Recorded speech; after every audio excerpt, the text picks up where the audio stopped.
Greetings and salutations, everyone. My name is Xavier Worthy, and welcome to my YouTube channel. Today, I'm going to be talking about my Week 4 wide receiver rankings for the 2025 fantasy football season, going over my top 40 wide receivers. So if you're looking for my thoughts on a specific wide receiver, be sure to travel down to the description as there are timestamps available below. While you're down there, if you have not yet already, of course, subscribe to the channel as I'm making daily fantasy football content with the singular goal of trying to help you capture a 2025 fantasy football championship. And of course, by subscribing today, not only do you gain an edge upon your league mates, you help us get one step closer to achieving our goal of 100K subscribers. Be a friend, tell a friend, and of course, help us get to that goal. Thank you very much. Now, before we get into talking about these top 40 wide receivers, really quickly want to go ahead and share the fantasy points allowed by each individual defense against opposing wide receivers from weeks 1 through 3.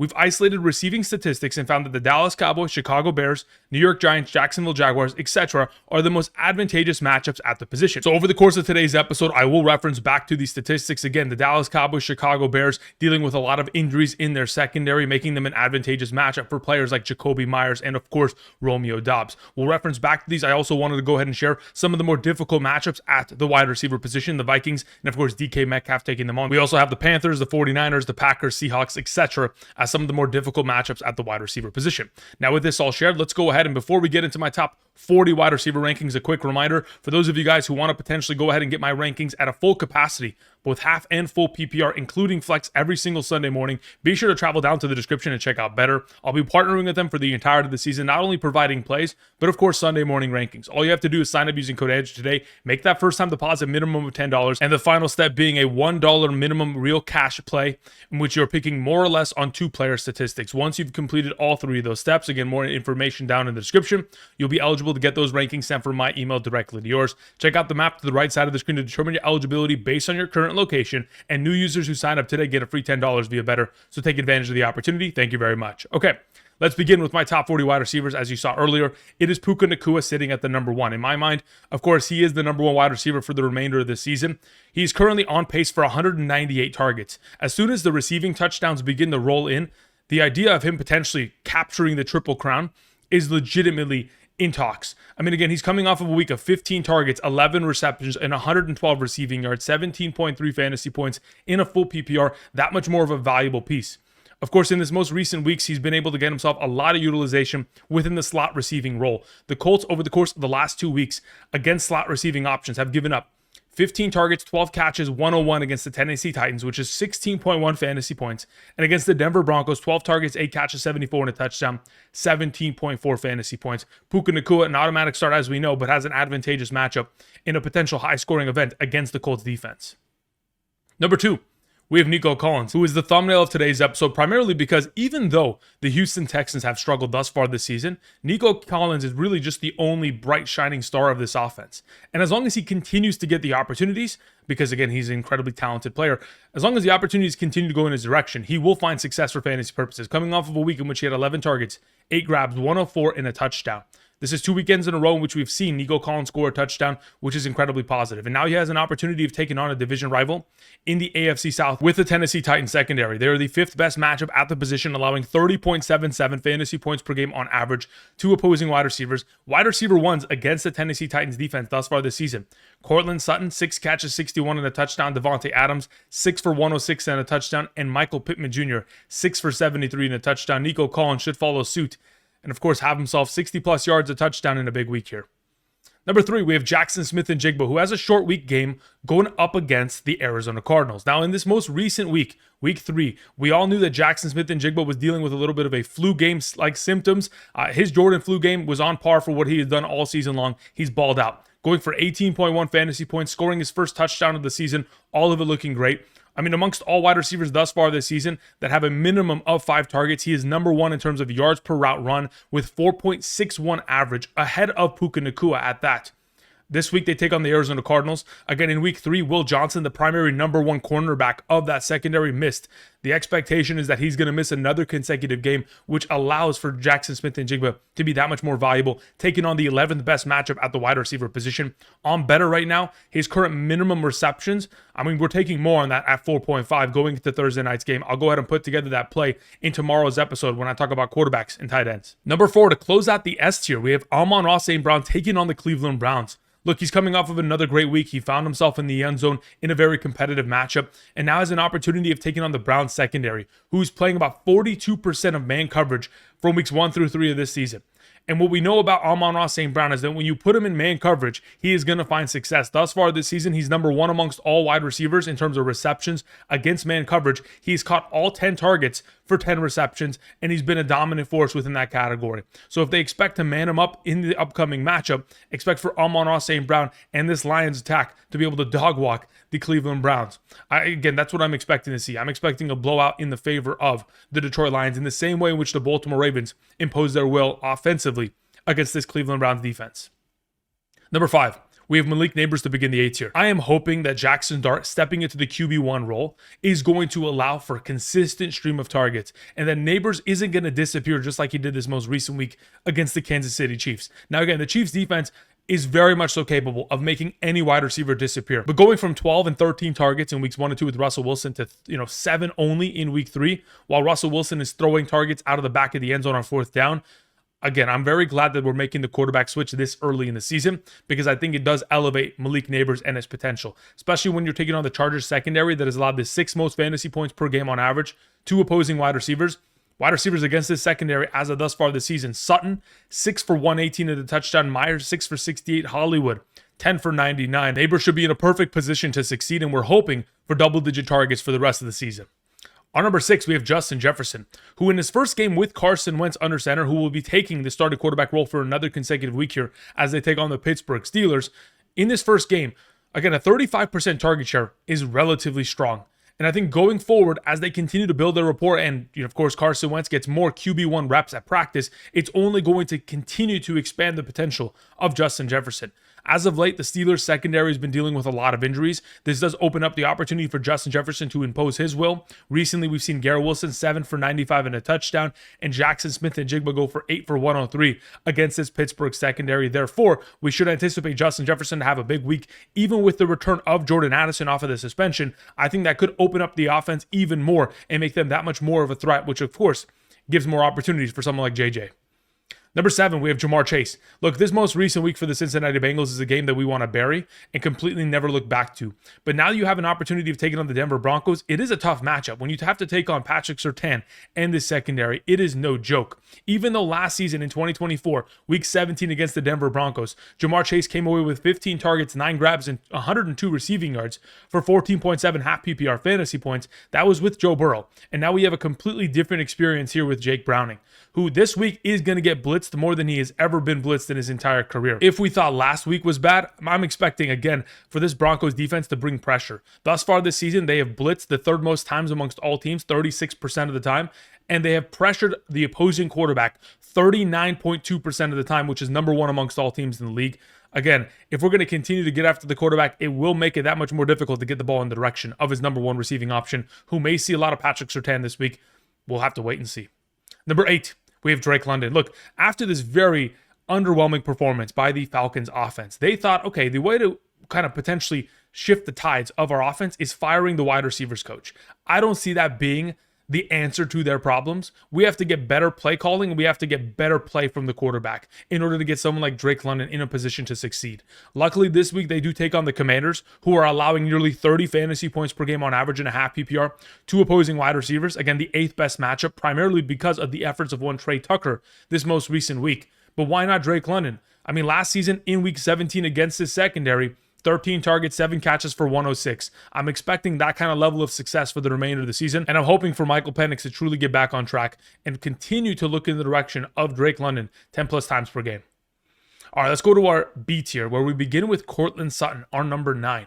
I mean, look, over the course of the last 14 starts that Courtland Sutton has had, whether it be in the regular or postseason, he has had himself 12 of those 14 games consisting of 10 or more fantasy points. He's coming off of another week in which he scored 20 plus fantasy points with a huge 50-yard receiving touchdown.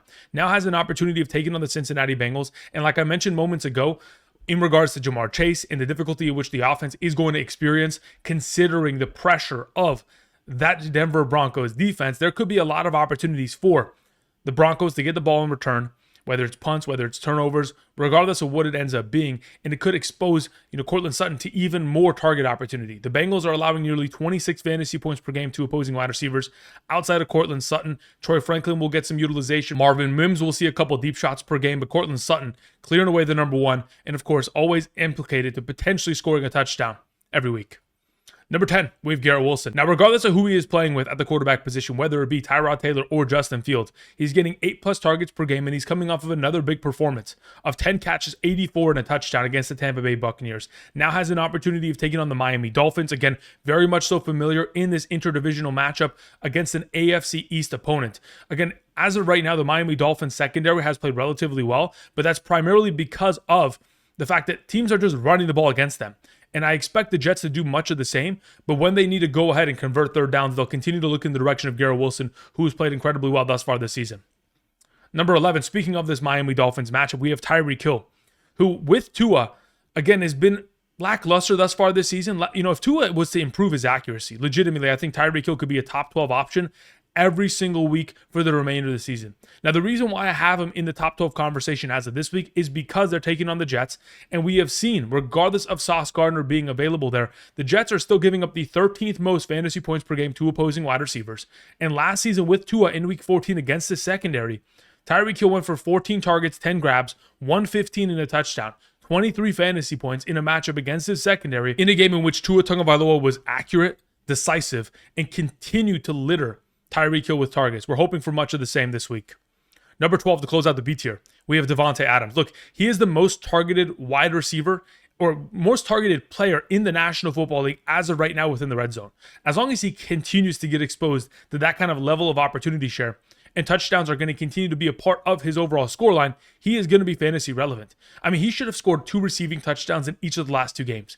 But again, him and Matthew Stafford are not on the same page as of yet, but slowly but surely we're getting there.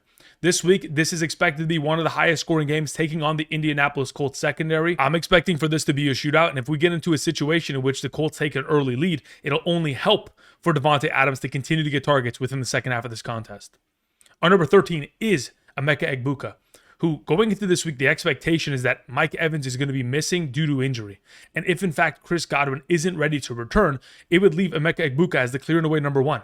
Who's coming off a week in which he ran 23 routes, but was targeted 8 times on those routes. That's a 35% target rate. Incredible. And in those 8 opportunities, 6 receptions, 85 yards. Again, not the greatest overall game, but we knew that he was dealing with an injury going into the week, and hopefully he'll be healthy taking on the Philadelphia Eagles. I'm expecting this to be a negative game script in which they're going to have to claw back for a majority of this game. Even though he will see a lot of Quinyon Mitchell, I do still anticipate Emeka Egbuka to be given a litany of targets, which should continue to keep him relevant for fantasy purposes within week 4. Number 14, speaking of this matchup against the Eagles, look, we're hoping that this could be a game in which the Buccaneers and Eagles are continuing to fire back and forth. We know that Jalen Hurts, after the game against the Los Angeles Rams, he specifically said, we've been playing not to lose games thus far this season.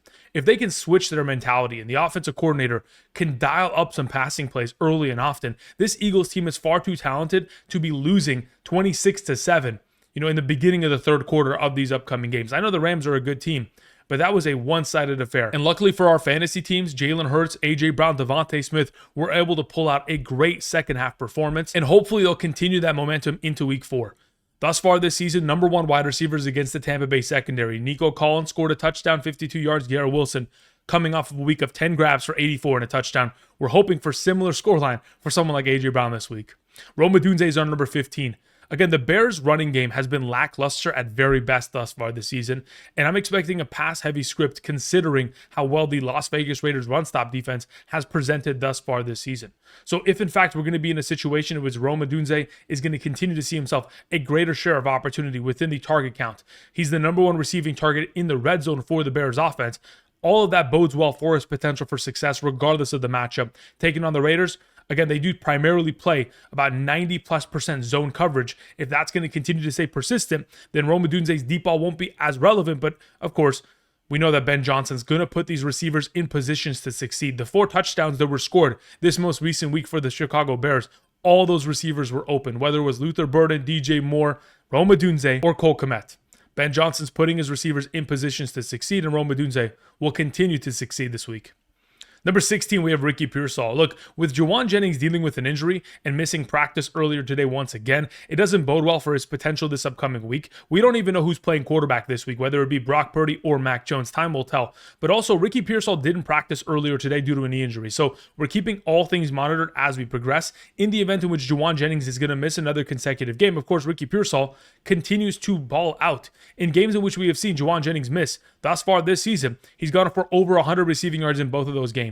Again, he's the number one deep receiving target amongst all in the National Football League. He's number one in terms of receptions, 20 or more yards down the field, and he's number 3 within that category in terms of deep receiving yards, 20 or more yards down the field. That's how they want to continue to utilize him, and taking on the Jaguars, the 4th best matchup at the position, who have allowed Jamar Chase, T. Higgins, Nico Collins to all dominate against that secondary. I would assume that if Ricky Pearsall is left to his devices, regardless of quarterback, he should be a dominant force if healthy this week.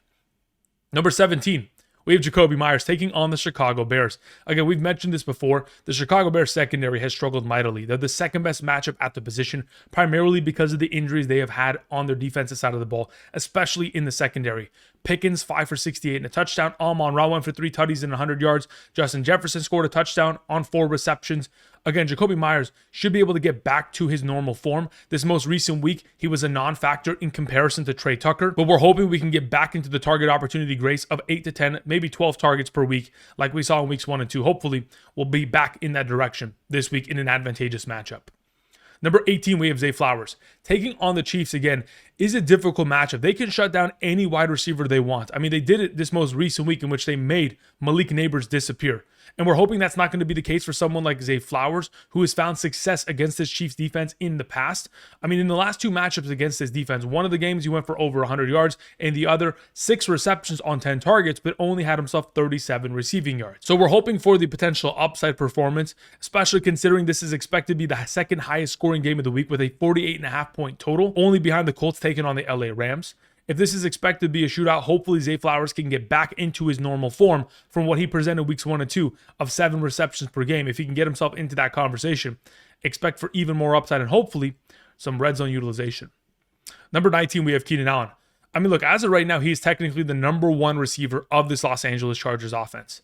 I mean, in terms of targets, in terms of red zone utilization, again, he continues to score a touchdown every single week. So we can't ignore that fact. We're going to fire him up against the Giants, who are the 3rd best matchup at the wide receiver position, allowing over 33 fantasy points per game on average. Deebo, 7 for 77 out of the slot position in week 1. Pickens, Lamb, Thornton, everybody has scored against the secondary. Keenan Allen, Quentin Johnston, Lad McConkey should all play well, but Keenan Allen continues to put himself into positions to where he's open and finding a lot of target opportunity, considering how much trust he has already built in the past with Justin Herbert. Our number 20, speaking of Deebo Samuel catching the ball 7 times, this most recent week, unfortunately, was not capable of accomplishing that with Marcus Mariota. But this week, there's an expectation that Terry McLaurin will miss, and Jaden Daniels was already limited to practice earlier today. Therefore, we are trending in a positive direction in the case of Deebo Samuel getting more targets with Jaden Daniels, which is all that we want. Taking on the Atlanta Falcons this week, again, if we can put ourselves into a position where the Atlanta Falcons could end up scoring, making this a little bit more of a competitive game, we should see some opportunities in the direction of Deebo Samuel, unlike this most recent week in which the Washington Commanders took an early lead and then just ran out the clock for majority of that game.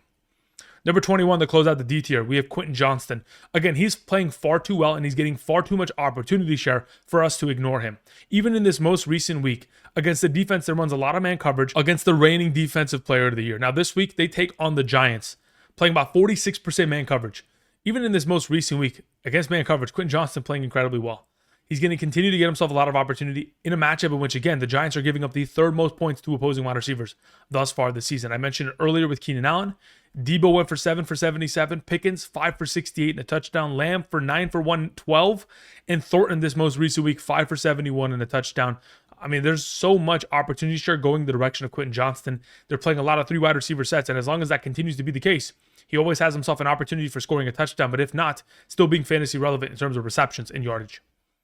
Number 22, we have George Pickens, who in the absence of CeeDee Lamb should technically be the number 1 receiving option and should get himself technically more target opportunity. But when you are now the number 1 receiving option of your offense, you are going to pull number 1 coverage from the corners and also maybe double covered. So if that is going to be the case, it could limit the potential upside of George Pickens. But we're hoping that in a negative game script, and a pass-heavy approach, we may see a lot of garbage time yardage and, of course, touchdowns in the favor of George Pickens, who needs just one singular play to make his entire fantasy week relevant, as he can go for 50 yards and a touchdown and, of course, be a fantastic top 24 option.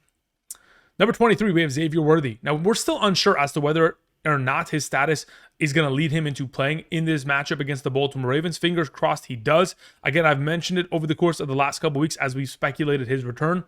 Last season, from weeks 11 through the playoffs, was averaging 7.6 targets per game and 14.64 half PPR fantasy points per game. The Ravens are a middle-of-the-pack matchup, but still allowing 27 fantasy points per game.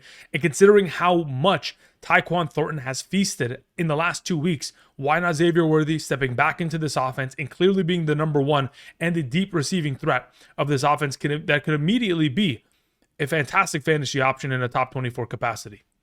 Number 24, we have Ladd McConkey. Look, both Keenan Allen and Quentin Johnston have found even more success than Ladd McConkey this season in the slot position.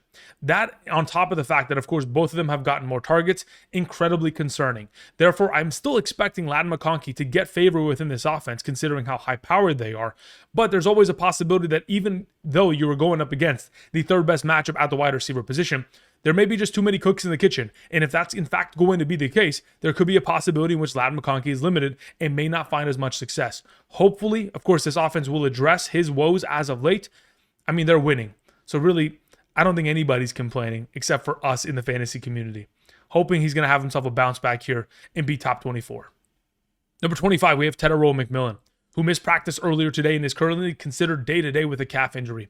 Christian Gonzalez is expected to return for the New England Patriots, who again is a great cornerback, and that is why, even though the Patriots are the 7th best matchup at the wide receiver position, I'm expecting this to be a very competitive matchup between these two, and it could lead to Tetairoa McMillan being a little bit of a lesser option for fantasy purposes. But if this is going to be a back-and-forth shootout, again, we would hope that McMillan gets himself a lot of opportunity share like he has in recent weeks and is able to at least make a couple extra plays deep down the field. Number 26 is Brian Thomas Jr. Look, I have no way to rank him any higher than number 26. The fact of the matter is he has played far too inconsistently thus far this season, or he's been consistently just bad. Now, besides the fact that he has played below his expectation and Trevor Lawrence is not playing well on top of it, the 49ers are allowing the third fewest fantasy points per game to opposing wide receivers thus far this season. Therefore, it's not an easy matchup either. We would have to hope for a big play down the field for Brian Thomas Jr. to be fantasy relevant anywhere beyond the top 26 capacity. Even 26 is risky.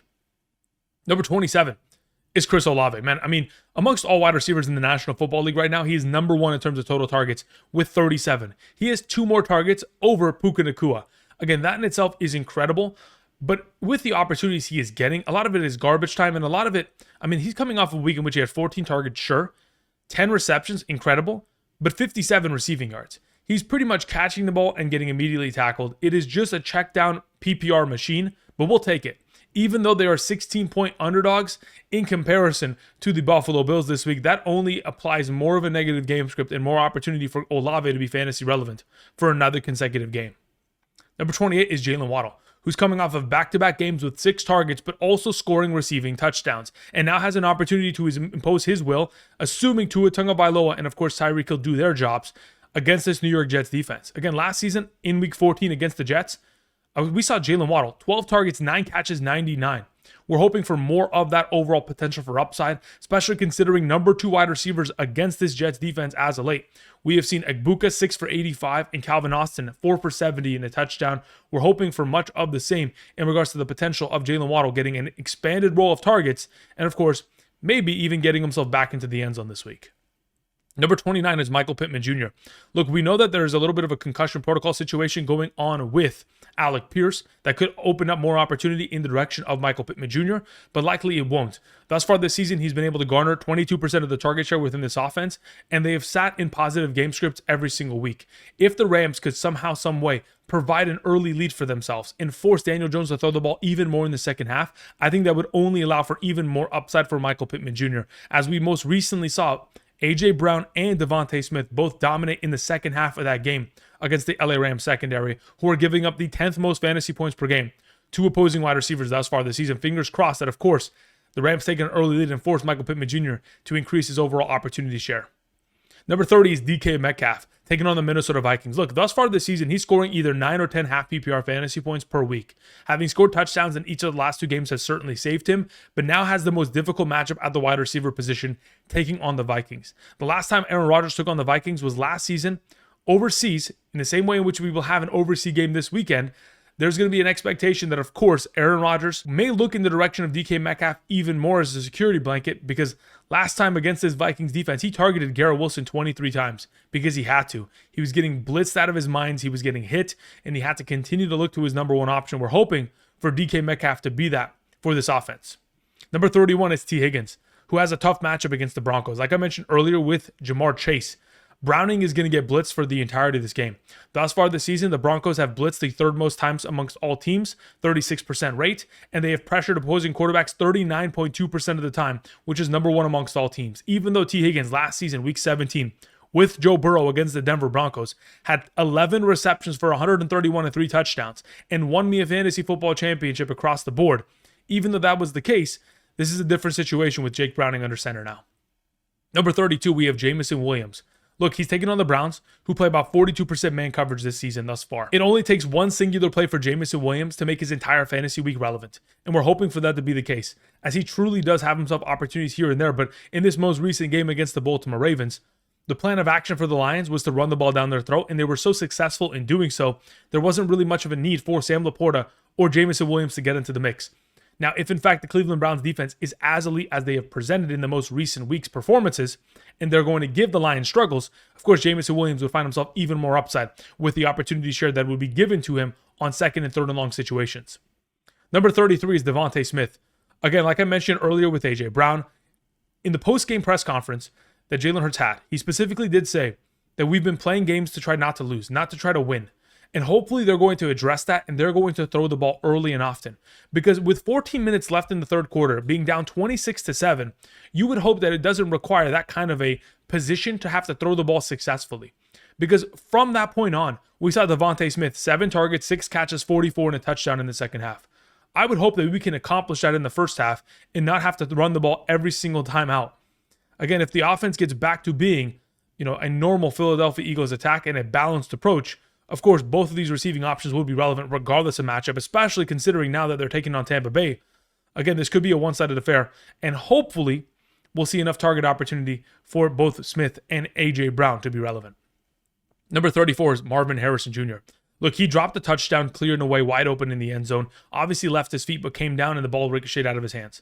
There was another deep ball down the field. Again, nobody was even 5 yards within reach of him. Drops it because, again, he is looking to try to make it upfield. He takes his eyes off the ball. These are rookie mistakes for a second-year player. But going into this week, he has himself an opportunity of redemption. On a short week, Thursday Night Football taking on the Seattle Seahawks. Again, the Seattle Seahawks have given up 108 yards to Ricky Pearsall, 57 on 10 grabs to Chris Olave. Metcalf found himself in the end zone. We're hoping for Marvin Harrison Jr. to be given ample opportunity and hopefully not make these rookie mistakes. Number 35 is DJ Moore. Look, I don't feel confident playing DJ Moore. He's coming off a week in which they blew out that secondary that has no relevant pieces. I mean, again, Kyer Elam and Trayvon Diggs were struggling. And yet, DJ Moore comes away with 4 catches for 21 and a touchdown on a wide open reception in the middle of the end zone. Again, he's still the number 2 behind Romeo Doubs, but there's a possibility that he could end up being the number 3 or the number 4 within an upcoming contest if they design plays for, guys like Luther Burden or Cole Kmet, Colston Loveland to get more utilization within this offense. Even though they're taking on the Raiders, again, I don't have much hope in DJ Moore. Number 36 is Troy Franklin. Look, if somebody dropped him in your league last night, I think this is a great opportunity to go pick him up.